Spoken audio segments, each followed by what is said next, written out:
എൻ്റെ അച്ഛ, അമ്മ ജീവിച്ചിരുന്ന കാലത്ത് അമ്മയുമായിട്ട് ഗുസ്തിയായിരുന്നു. പക്ഷേ അമ്മ ചെയ്യണതെല്ലാം ശരിയാണെന്ന് എനിക്കറിയാമായിരുന്നെന്ന്. അതവർ കണ്ണു നിറഞ്ഞുകൊണ്ടാണ്. അപ്പം നിങ്ങൾ മരിച്ച് 10-12 കൊല്ലം കഴിഞ്ഞിട്ടായിരിക്കും എന്നെപ്പോലുള്ള ആൾക്കാരെ കാണുമ്പോൾ അവർ പറയണത് അമ്മ ചെയ്യണതെല്ലാം ശരിയാണെന്ന് എനിക്കറിയാമായിരുന്നു. അമ്മ അത്രയ്ക്ക് തങ്കപ്പെട്ട സ്ത്രീയായിരുന്നു. പക്ഷെ നിങ്ങൾ ജീവിച്ചിരിക്കുന്ന കാലത്ത് ഒരിക്കലും നിങ്ങളോട് അവരത് പറയത്തില്ല.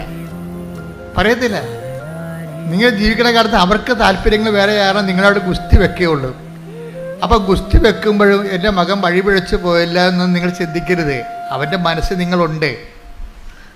നന്മകളെ ഒരിക്കലും താനെ കിട്ടും. അതായത് അവരുടെ മനസ്സ് നിങ്ങളെ തോറ്റു, എൻ്റെ മകളെ വിശുദ്ധിയിലേക്ക് നയിക്കാൻ ഞാൻ തോറ്റുപോയി എന്ന് നിങ്ങൾ പറയരുത്.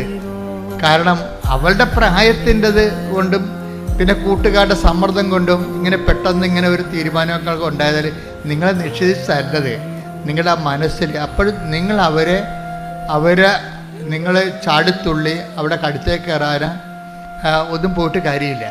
ശാന്തമായി സൗമ്യമായി പ്രാർത്ഥിക്കുക. ഈ സൗമ്യത എന്ന് പറയുന്നത് ഒരു സാക്ഷ്യമാണ്.